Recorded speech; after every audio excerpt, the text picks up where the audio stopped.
Okay.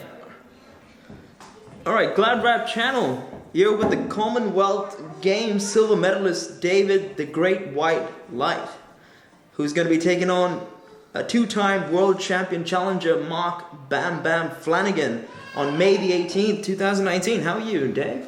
Yeah, I'm doing good, man. Yeah. How you feeling? Yeah, good. I mean, it's been a real tough camp, but yeah, no, feeling really good about the fight. We're just saying, you haven't been as active as you have last year. Last year, 11 fights, undefeated. This year, just one fight out the way. Yeah. Any reason for that? Oh, yeah, you know, we got a 10-round fight now, so we needed to really dig into the camp. So before, we were fighting every couple of weeks or at least once a month, so... And it's quite a hectic schedule you had last year, right? Yeah. But so, it's good. Yeah. It's good to get the, get the experience up. I really needed it.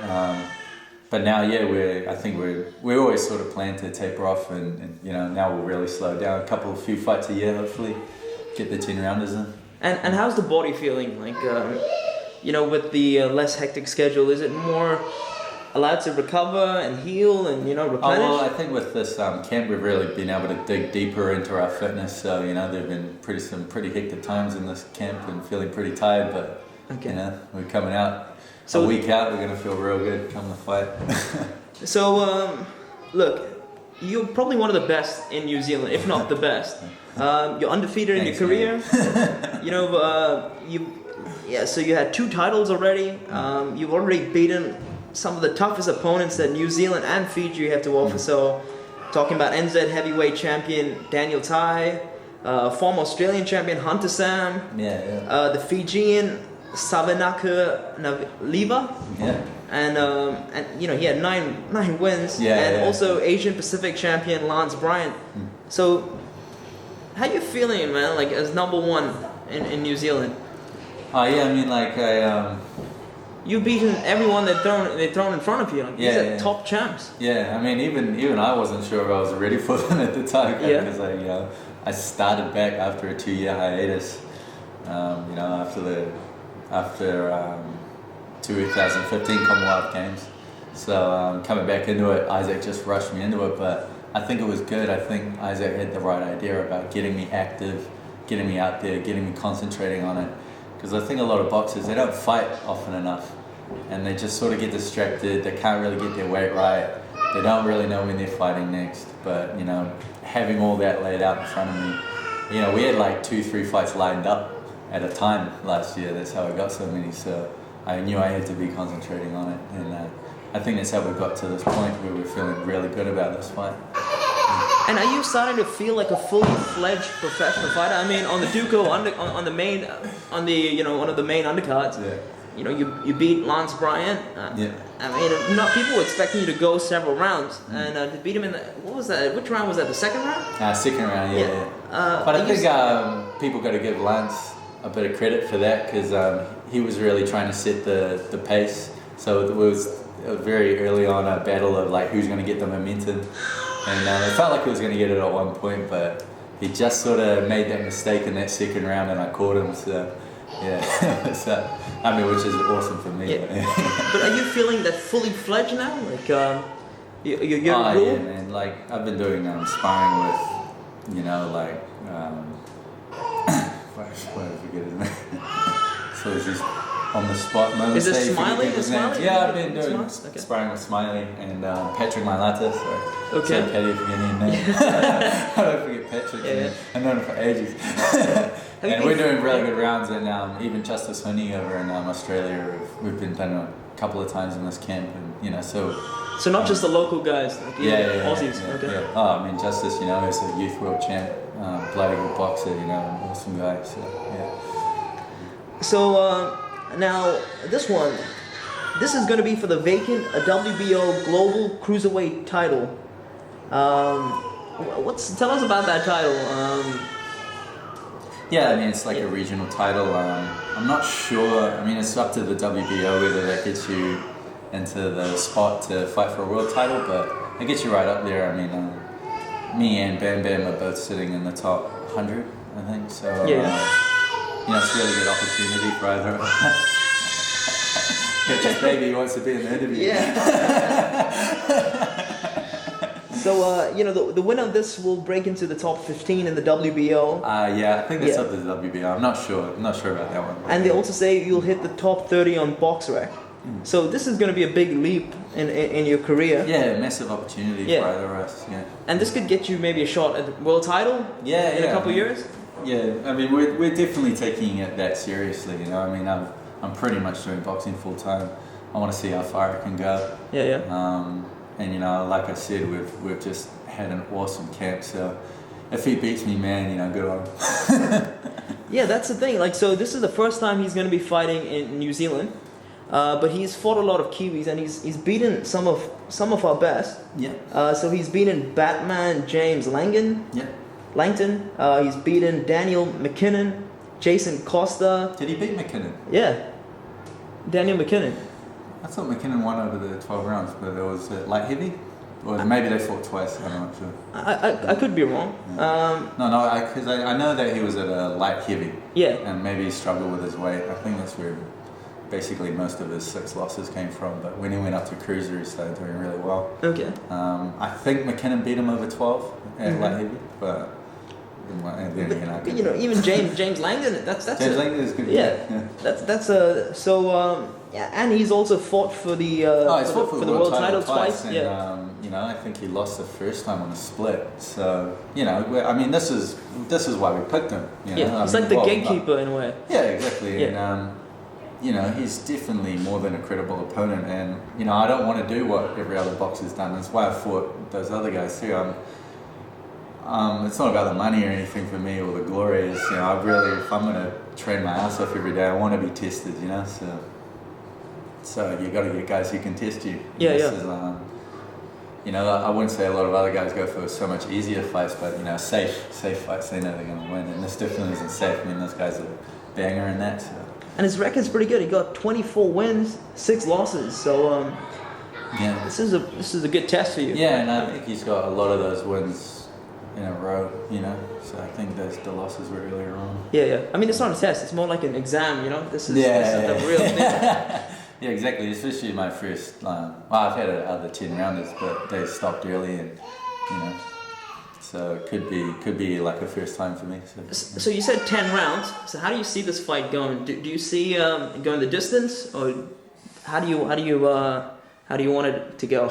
I never really speculate about that kind of stuff. I mean, if I see an opportunity, I'm going to take it, but I'm always going to be ready for 10, so, we've definitely been training for having the last 10 rounds, and, sometimes knockouts are just not there and guys are covering up themselves well, and you just got to find a way to change it up to win a fight, it's about winning.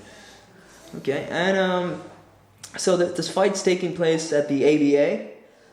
You're headlining, and plus there's Andre Mikhailovich, there's Mose Altani. Oh man, it's such a stacked card. No one's got just an easy fight. No one's got something that's just been handed to them like a gift. Everyone's got a hard fight. Do they look at you as a role model, Andre and and Mose? I think so. And, we're all training together, and I'm a bit further along my career than they are. So. They see me in there, and they see that that's something that a level they can obviously get to in this gym, because we're doing it, and that's awesome. Yeah, it's results. Right? Yeah. So if you see someone doing it and getting these wins under the belt, it's sort of inspiring just to be around that sort of energy, right? Exactly. Yeah. So that's a pro-am event. Talk about that a little bit. So it's no corporate fighters. It's just pros and amateurs, so which is quite rare in New Zealand. It's a little kind of virgin. Sorry, I mean that. We're almost done.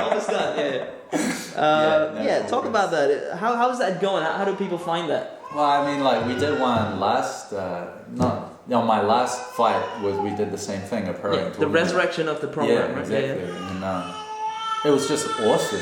I mean, we had some Australians. I think was that when we had the Australians over, And just every fight was just awesome, and the whole crowd really appreciated it. You know, there were no fights where it was like, oh, it's just two novices get in the ring. I mean, it's all good to go in and see your mates fight, and you know, I won't want to knock corporate boxing at all, but you know, if you want to see really good boxing, you know, consistently through the night, you know, these things are just. It was such an awesome experience, that last one. Just to see the other fights and. Yeah. It feels a little guilt-free, you know? Just watching it. I don't know how to describe it. Yeah, I guess we just sort of get a whole bunch of people with the corporate events. You know, the crowd is from people watching their mate having a fight for the first time, so it's sort of novel for them, and you tack on a few pros at the end. Exactly, yeah. But this is more, it just feels more real and more people are there for the boxing, you know, not for just seeing a novelty that their mate's getting into or something. No, the reception has been great to it. I feel, and plus the house was packed. Yeah. So it's good to see that. Yeah, and I guess people aren't treating them so much as like rough events where people are getting, you know, really loose and rowdy and that kind of thing. Yeah. I mean, like the crowds you get there, they're really into the boxing, and just the reception we got for our last event was just, overwhelmingly positive. So I'm happy to provide that. Yeah, just to drift away a little bit. So. Andy Ruiz is going to be taking on Anthony Joshua, and you know Andy Ruiz had a pretty close fight with Joseph Parker. Yeah. How do you see that fight going? Well, I mean, you got to give it to AJ.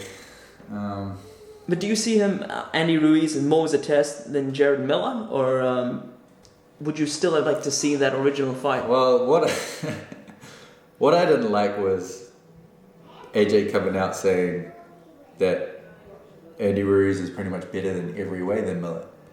And then it's kind of like, well, then why didn't you have Andy Ruiz in the beginning? Yeah, exactly. I mean, like, you're the best, fight the best. I know I guess there's a bit of thing about trying to crack the American market or something. That's what a lot of people are saying. But it's for the design. I just feel like when you're that guy, you got to be fighting the best. But, I mean, that's always the thing in boxing, isn't it? I mean... I think they're trying to promote DAZN, the app, and this whole network deal that they have. Yeah. So they're trying to crack with someone big. So Jared Miller had some sort of name recognition. Yeah, I mean, it could have been. I don't know. I'm not in that loop. So what am I? I'm a Kiwi guy. Yeah. On the opposite side of the world, every casting my opinion. I don't know the ins and outs. Yeah, Boxing deals, you know, just like something. I've grown a massive appreciation for like making fights happen in the pro boxing game. I mean, you know, like with the stuff that I said at the Commonwealth Games, just really knocking pro boxers. Yeah. And now that we have to do it, and you have to make the fights happen, you have to go through all these negotiations. Like, you just don't worry about that stuff in amateurs, you know, and it doesn't even really matter if you lose, but, you know, guys' reputation goes down and they get paid less if they lose a fight. So you got to negotiate. They're worth something now. You got to pay them. So, you know, I try and refrain from giving my opinion on, you know, who they're fighting, even though I just did, but because, you know, I just know that the negotiation process can be bloody hard. Robert Barrett just posted on Facebook, he said, who wants to fight me without putting a home deposit down? Without a house deposit. Yeah. Is that the same situation for you? Is it hard to find opponents? Like, Yeah, but I mean, you know, you can't kind of blame other people. I mean, you're a killer, you know. Yeah. Barrage is a killer. He's breaking ribs. Yeah. So I mean, you're not gonna go in there risking, you know, your jawbone and your ribs and stuff. Yeah. Over what, like $600? Yeah. Like, come on, like, I mean, part of the thing as a boxer or any professional sport, you need to be signed by a promotion company that's got money, and they're gonna push you, and they're gonna take most of your pay packet to build you up into something, and if you can't do that, well, don't blame your opponents. Yeah, this is a sport where we freaking smash each other's skulls. You know, the thing that contains your brain. Yeah. That's the sport. That's the sport. You know, and it's, you know, not just the physical damage that you can take, but, you know, it's embarrassing losing a fight or getting knocked out. You know, becoming unconscious in front of a whole bunch of cheering people. You know, yes, people want to get paid for that. I don't blame them. That's the brutal side of it, you know? I mean, like, there's so many things that are good about boxing that you just can't deny. I mean, it gives people such a sense of direction, gives you better sense of discipline, appreciation for what you have in life. you know, that you have your health, that all these things can be taken away. But at the end of the day, it's violence on someone else's face. You know, at the end of the day, it's really stupid. You just can't get away from that. It's a bittersweet, right? Yeah, it is. I don't know. It's something that you definitely have to weigh up all the time. And I'm doing it, you know. I mean, I don't have to be boxing, but I love it. I love the fact that I'm like growing in something. I love the fact that I'm getting to know, you know, what it takes and what it takes to be like really fit, ready to go. What it takes to like have the courage to go out there and be vulnerable and fight to all these people, you know, and seeing what you're made of and that kind of thing. But at the end of the day, man, it's violence on someone's faces, and you gotta weigh it up. do you weigh it up much? Like, do you talk about? I think about it a lot. Yeah. I think about it. Yeah, I mean, you're an idiot if you're not. You know? Yeah. Because that's exactly what it is. But do you feel like, look, this is something I'm good at. This is something I'm master at. Like, why not pursue it? Why not keep going? I mean, I'm sure you're good at what you do as well. Oh yeah, no, exactly. That's why I'm in it. Is because you know you are growing and you are. I'm definitely getting better. I've gotten a hell of a lot better over this camp and doing different stuff and yeah, it's an awesome experience and it's given me like such. There's nothing better to have than appreciation for what you have. Yeah. Because everyone has a lot if they're alive on Earth. And a lot of people don't see it, and I see a lot of people complaining about their lives, and you just, when you're a boxer, I think the boxers I know, and I have friends with a lot of guys now, and you're just able to click into each other because you both got that understanding.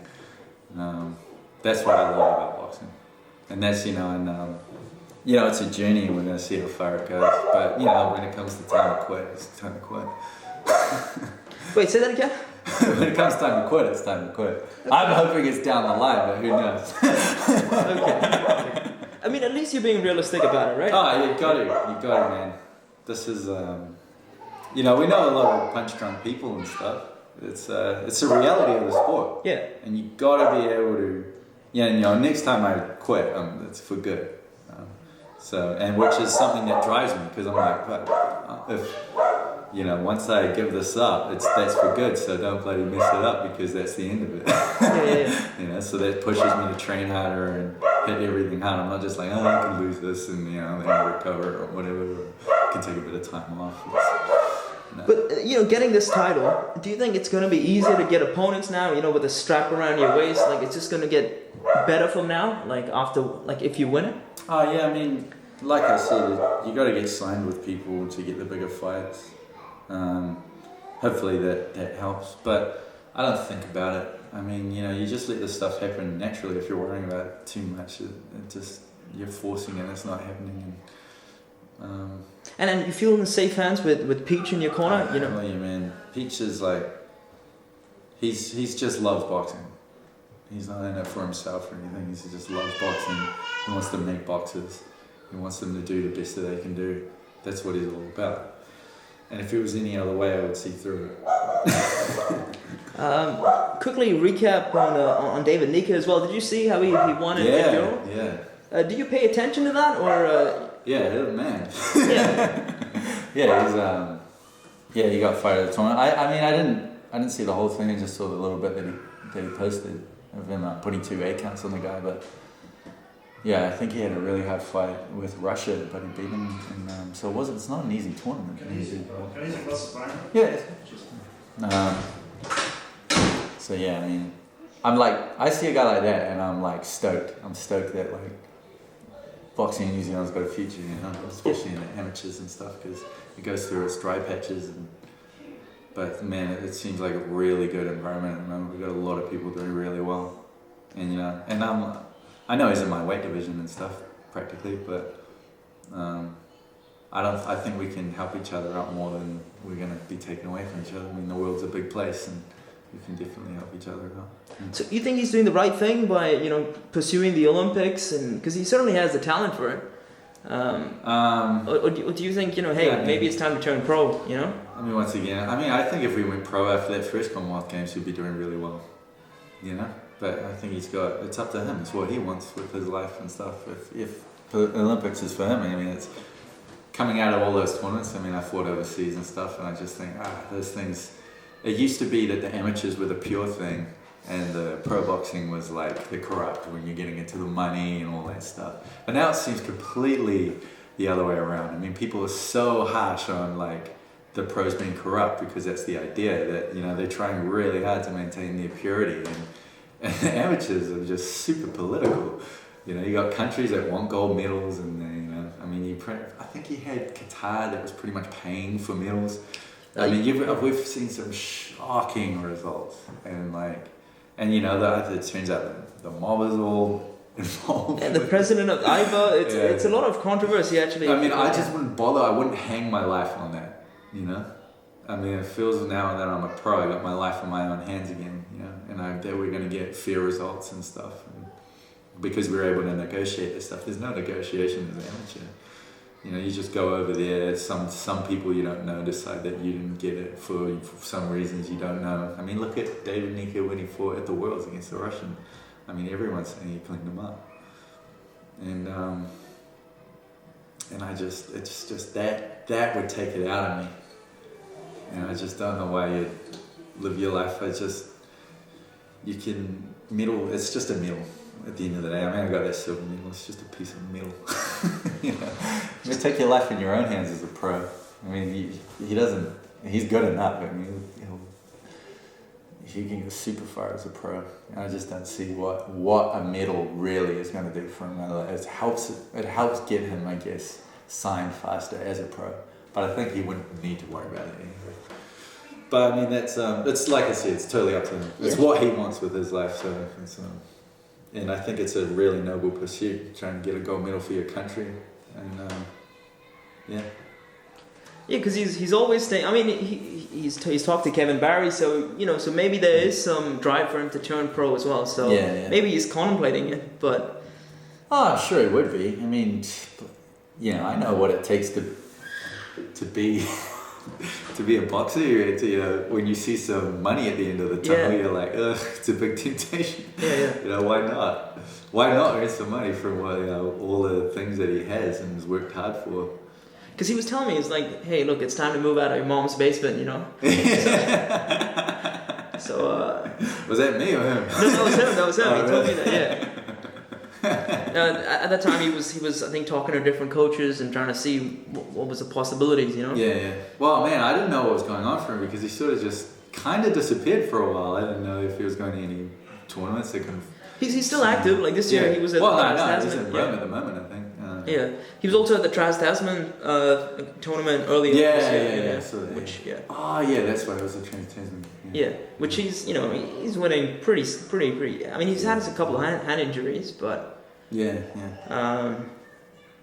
mean, it's interesting to see what he does. You know? Oh man, yeah, I'm a major fan of his. You know, he's just a super sweet dude too, and anyone who's met him knows he's an awesome guy. Is there any rivalry between you two? Like, is there a sort of rivalry? Like, just because, you guys fought against each other? He stopped me in one round, so I don't know if they can really call it a rivalry. Can you talk a little bit about that? Like, I've heard about it, but I didn't know whether it was true or not. Like, it actually happened? Like, yeah. No, he stopped me in a round. I went a bit off the rails. I mean, I quit right after that. I took my 2-year hiatus. You mean right after that fight with Nyika? Yeah. Okay. So he has had an impact on your life, like just. It was the first time I'd been stopped practically. So I was just like, ugh. I was like, I've lost my touch. So I got out of it. Yeah. So he ended my amateur career. So. Okay. you beat him as well, right? Like. No, I fought him once. Okay, and that was it. Yeah. Okay. But I'd like to say that I do a lot better now, but who knows? Yeah. You just don't know until you. Until you're in the ring with someone. So. But that's cool that you're able to look past it and still be a fan of him, you know? Like, that's pretty noble of you, to be honest. Oh, no, I mean, like, it's if he was a dickhead, then I would be like, I hate it. But he's just such a nice guy, it's impossible. That's cool, man. No, I mean he's come over to my house even when I was living with Chad Mills and he was coming and visit and stuff. So yeah, no, we get along. We're all good. Yeah, Chad's put on some weight. Yeah, you noticed it. He's not 60 kgs anymore. He's not a little pygmy anymore. Yeah, he's a buff little guy now. And how's Patrick looking? Because he had that one pro fight and then he just. That's it. Yeah, well, I mean, he's got the same problem. I think he's discovering the same thing that I was talking about. You know, it's really hard to find. I mean, you know, he's a killer.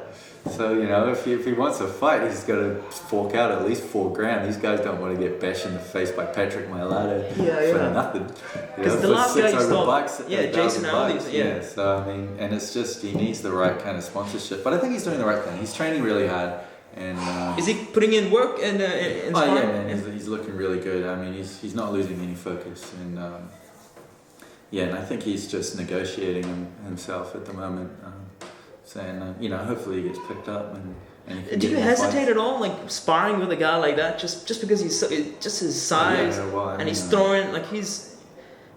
I mean, at any one time he might have like 30-40 kilos on me, and he can definitely bang. So. Yeah, I mean, there's definitely in the back of your mind, but at the same time, it's like, it's good because, you know, I'm going to be fighting some hard hitters and stuff, and and you just got to get used to it. You got to really start seeing the punches, and so man, doing sparring with him has been really good for me. Yeah, and how's the world looking like for you? Are you enjoying what's happening? You know, like not only in New Zealand but in the U.S., the politics. Do you keep in touch with all that, or you sort of just keep your head down low and? I betray myself by getting into it. It is entertaining. I mean, it's probably the best time to. It shouldn't be. No one should really care who the president of the United States is or anything. I mean, people never used to, and now it's like the biggest thing in the world. Like you can't not hear about this guy. Who it's like, really, is he having that big an impact in your life? I mean, in New Zealand or even in the States? I mean, like. Who cares? Or are you talking about boxing? I'm going to tell you, who do you think is going to win the 2020 election? I reckon Trump will. Easy? Or do you think this guy like Andrew Yang, there's Pete Buttigieg, there's... do you know these guys? Like yeah, but just from what I've seen, I mean, they're trailing behind Biden, who's not even... Biden doesn't have a chance, right? I mean, what does he have to He's leading the pack at the moment. That's a CNN poll. do you really think he has a chance? Like, you think he could? I don't think he has a chance of beating Trump, but I don't see anyone who does. I mean, the hardest thing about being an incumbent is that you can't come out with something like that, grab him by the P-word tape, you know, 2 weeks out. It's all out there. So you can't have that drop-in bomb, which, I mean, didn't even work last time. Yeah. You know, but all these candidates are going to turn into each other, make each other look bad, and then they're going to go against the guy that everyone's already used to. So he's going in with a negative image from his own party, screwing him up. And then he's going against the incumbent, who's going to look pretty good, especially with Trump's economy looking good. It's looking great. It's looking Unemployment's good. Low, yeah. And everyone said it's going to fall apart under this guy and stuff. And I mean, they tried to get him on collusion. It looks like it was a nothing burger. Yeah. So now they're trying to get him on obstruction. It's like, how do you get him on obstruction if there was no collusion? Yeah. So, now William Barr is there, and yeah, I mean, like, and everyone's just getting a little bit. I mean, they've been harping on about this stuff for 2 years, and everyone's just getting a little bit over it. And I mean, it's just by the time 2020 rolls around, everyone's used to it, and that's what I mean. You can't have this bombshell thing that comes just before the election that sways, you know, swing voters to the other side. But you can have for the one side because he's new and no one knows anything about him. But people are going to be, whoever they put up, people are going to get dirt on him. What about Bernie Sanders? Bernie?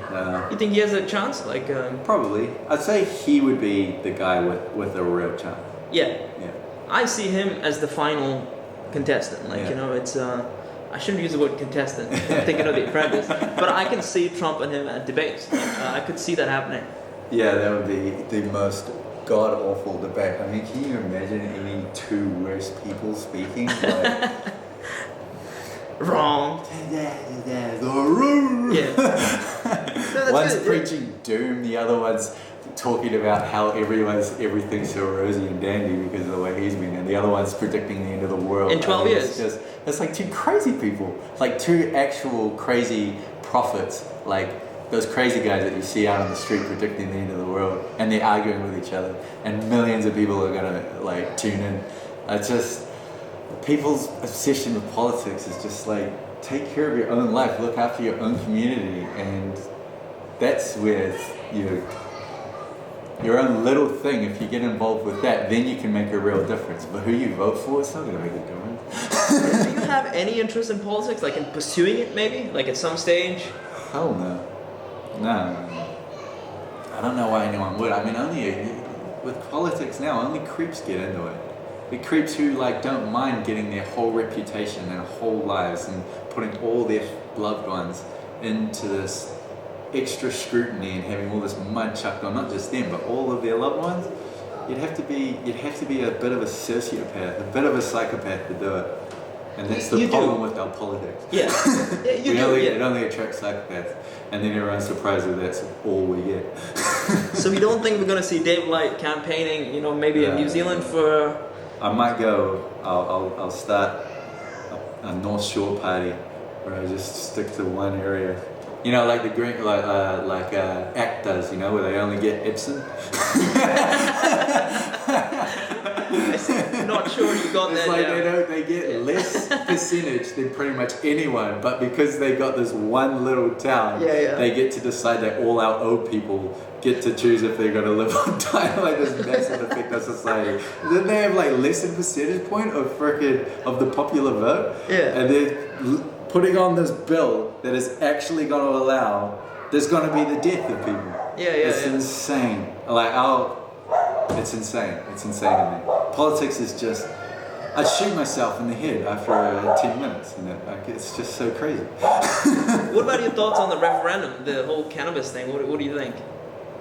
Well, since we never ever let referendums guide there. They have it, Like, if they want it, if politicians want it, they get it. If they don't want it, they don't get it. It doesn't happen. It doesn't matter if you have a referendum or not. I mean, what did they do? Didn't they do a referendum on smacking, right? On smacking, and everyone's like, we don't want to make criminals out of parents for a type of discipline that's been done for literally all of human civilization, or even further back than that. And now it's illegal, and then we don't want it, and man. Look, I'll be impressed. I'm impressed that you know about, you're quite well versed on these things. Yeah, I wish I wasn't. Yeah. I wish I got into something that was like, it didn't just make you upset. That's all it does. I mean, you got to do it either. It is better some of the Netflix shows out there. I would just say, if you wanted to ever get into it, now's a good time to pay attention because it's interesting. Yeah. I don't know what. If people voted for me, I'd be so disappointed. Really? Yeah, because you don't feel you have something to stand on? I'm a meathead boxer. You're gonna vote for? You're gonna let me decide what's gonna go on in your life? I don't know anything about honestly, an ordinary boxer, it. and you vote for me, I'm disappointed in you. I might consider it. You consider it. Right. Yeah, because you know what it's like to live the hard life, right? Me? Yeah, you train. You know. Oh man, that's all voluntary. I mean, people have real hard lives. I don't have a hard life, man. Not at all. It's like you fight. You understand what it's like to be a man. To go out there and defend and attack. No, man. Having a family and a mortgage and an economy that's been screwed up by people who don't know anything about the industries that they're tampering with. That's being a man. I'm still funded by my parents to do a hobby that I enjoy. That's a good thing, though, right?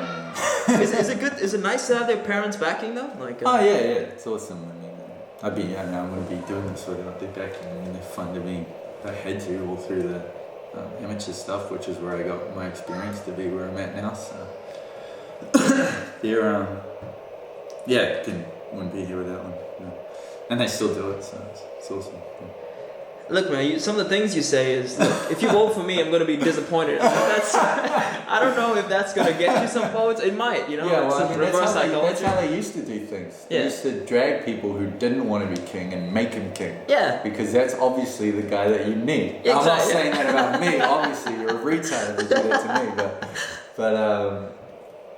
But that's the guy you should. Not a guy who wants the job and is going to get a haircut and buy the right suit to match it. That's how badly he wants it. That's not the person you want leading your country. And that's obviously all we get. Kind of the reluctant Or a fish and chip shop worker or something. Yeah. That's Anyway, maybe unfair. back to man at Bam Bam. Back to boxing. Yeah. Yeah, this is massive. Wishing you all the best. Thanks, man. Yeah, Yeah. We all behind you. Whole New Yeah. Zealand's looking forward to this. So Yeah. Well, man, I've Yeah. done everything I can do, and it's in God's hands now. So. yeah, just a sign off maybe, or just where can people catch it and where it's going. Just remind them of the date and the title again. Yeah, it's on the 18th of May, so on at the ABA, so it's a local fight for you Kiwis out there. Yeah, come down to ABA, it's 6 Nahura Road, Street. Eden Terrace. Eden Terrace, yeah. And Andre's fighting. we'll be on around yeah. 10, but I think the doors open pretty early. There's cracker fights, man. I mean, this is one of the best events, I think, that's ever been put on in New Zealand. I mean, we got Mose Amatangi on, he's fighting Raitu Tawai, I think. Oh wow, really? Yeah. The guy who beat Sam that's the Rapira. main undercard. So Whoa. yeah. I mean, That's he a proper test. He knocked out Sam Rapira, but Sam was At the you know, end- a at little- the- he was yeah. well Yeah, at the end yeah, of his career, and he was trying to make a comeback, and I think it was, I mean, it was just shallow what he had been. Yeah.